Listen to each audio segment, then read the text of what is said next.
Maganda araw mga kabrikster. Today is Sunday at abang seri tayo ngayong araw na to. Time check ay 8:01 na.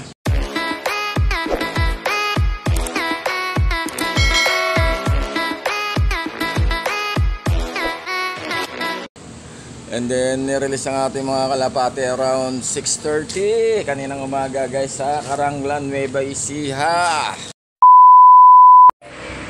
Bali, ayun na nga't kaangat nga lang natin dito sa loop natin. Ayan na past 8, mga ganyan, 8:30 o mga quarter to 9 siguro nga pa uwi at hindi naman kabilis sa mga warriors natin guys. And then sana nga makapag-lock ng maayos. 900 plus pataas ang speeda ng ating 6 warriors na live pa for 3 laps guys. Para naman kahit papaano makakaroon tayo sa super set. At 900 speeda na minimum. Hindi pa tayo nakapagpakain. Yan, at sasabay na lang rin natin yung yung mga pauwi natin sa pakain ngayong umaga na to. Ayan. At meron tayong extra CP rito na magagamit for live. Magla-live tayo ngayon at abangan nyo na lang rin. Kakasa tayo ng live ng araw na to para ayun na nga, makita natin ang normal natural na mainit-init pa yung pauwian ng mga kalapati natin for last lap ng middle sprint ng aming club SJDMRP sa Kalam. At advance congrats na rin po sa mga papalaring ngayong araw na to makapag-clock at manalo sa muting patipalak nila Boss Ron at Kagad Botchok. Ayan. Okay, at shoutout na rin sa mga followers, likers, viewers at subscribers at siyempre pa sa ayong pamilya, kaibigan at mga mahal sa buhay. O kaya update na rin po tayo sa kalagayan ni Airpods at ayun na nga po. Kahapon po bago po mga galas 11 at namayapa na po ng aking tatay na si Aquilino Garcia Jr. Edad niya po ay 75 years old and then going to 76 sana itong September 12. At kaso na yun na nga po ang nangyari. Hindi pa po natin gusto ni talagang ganun na lang po talaga. At bumigay na po yung katawan lupa niya. Yan, sa mga kamag-anapan ni tatay dyan sa probinsya o sa Manila, yun na nga po. At nakalaga po ang kanyang labi sa dito sa bahay namin dyan sa North Diamond Gate 2 Barangay Marlia, San Jose del Monte, Bulacan. A few moments later. Time check 8:13 na. Ayan, abang-abang na tayo. Ayan, sana pala rin 6 warriors natin.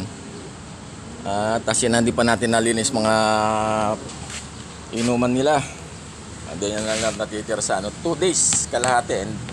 Sakto yan 4 days. At ayan guys, nakalig na tayo ngayon, no? Guys, time check guys, meron na tayo rito, pauwian na. Tulin. Aba, 8:16. Ito na. Ito kasama sa hindi. Dalawa ang nauna natin, no. Si Bardagol at saka yung Blue Bar na White Feather. Ayan, umpisa na nga, pauwian na guys. Ayan na, nagdadaanan na, oh. Ito guys, fifth dropper. Sana kasama to sa panlima. Malamang si Bichi ito. 5, 6. 6 na. Pasok. Si Burn. Pasok. Pasok. Pasok.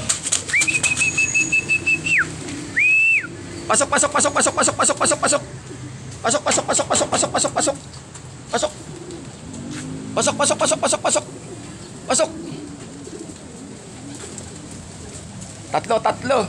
Kasama pala si Burn sa sa MS. Okay guys, meron na tayo fourth dropper. Ito na. Sa pala to? Sa MS.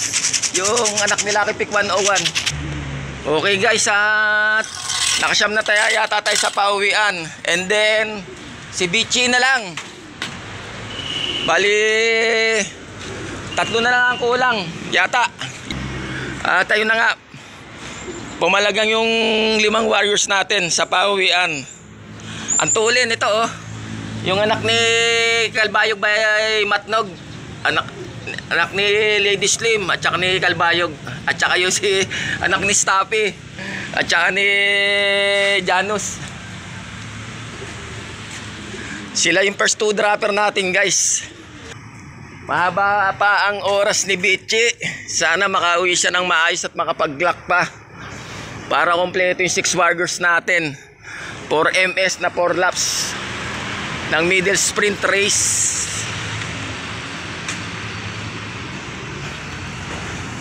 Grabe. Matulin talaga tong si ayan. Uy, meron na isa. Pasampu na yata to ah. Bakit wala pa si Bichi? Meron tayo rito, isa pa. Pasok. Ayan na guys, anak ni Dragon at saka ni Wolverine.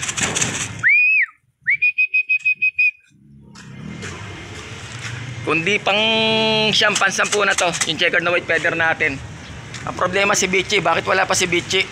Meanwhile, at ayun na nga, biglang nahinto sa siyam yata o ang pawian natin guys. Kulang tayo si Bichi. Meron pang 20 to 25 minutes si Bichi para sana makauwi rito at makapag-clock. Pero yung 5 natin na live ay okay na. Goods na, na-clock na natin. Ang wala na lang anak ni Ryzen at saka si Bichi. Ano bang nangyari kay Bichi? Patay tayo dyan. Siya na lang ang isang contender natin sa MS na na natitira na hindi pa nakakapag-clock. Okay, kahit pa paano makakurot tayo sa superset. Sa overallan malabo dahil napakatutulin ng mga kapwa natin naglilipad guys. Tayo mga lipad daw pogi lang pero nakakasabay. Ayan. Lumalabas na paunti-unti sino yung mga ibibir natin for the pan race na parating. By Sunday rin ng release nun. a few moments later. Papakain na tayo guys. Time check 8:44. Ayan. Kulang pa tayo dalawa. Si Bichi, ano ba yan? 11 minutes na lang. Tapos na ang karir ni Bichi. At siya ay makakatop guys. Sayang.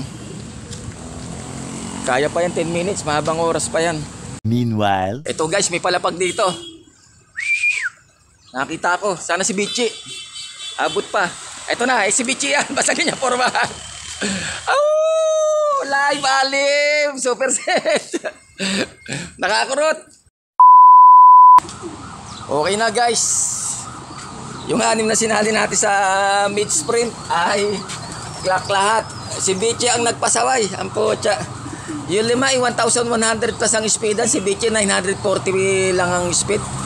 Ang sakit sa ulo. Ano ba yan? Pinakababa ako. Anak nilang ni Ryzen ang kulang at makakompleto ng ating 12 warriors for their 19th training. Time check 9:53. At ayan, isa na lang ang kulang natin, yung anak ni Ryzen. Pasaway talaga yung loko na yun. At yung live natin ay naputol po. Medyo malayo po kasi yung distansya ron napuputol dahil sa slow signal. Medyo kaya ito na lang tayo. Dito na lang natin tatapusin yung videos natin ng ngayong araw na to. Ayan, kumakain sila. Lentik kang babae ka. Anong nangyari sa'yo? Aba, mukhang may tama yung mata niya. Ayan mukhang may one eye cold. Tinabot ka ng one eye cold sa truck. Parang namamaga guys. Ngayon lang yan. Ngayon lang nangyari sa kanya yan. Pang last lap saka pa bigla nagpahuli. Kahit pa paano maganda ang resulta ng ating 19 training at last lap ng middle sprint race ng proper NDR dito sa aming club sa SJDM RP Sakalam. Alright. Sige po at hanggang sa muli at abangan nyo naman susunod na kabanata dito sa Brickster Slope Adventure TV. Paki-like, subscribe, share at mag-comment po kayo sa aking YouTube channel at sa aking FB page Brickster Slope Adventure TV.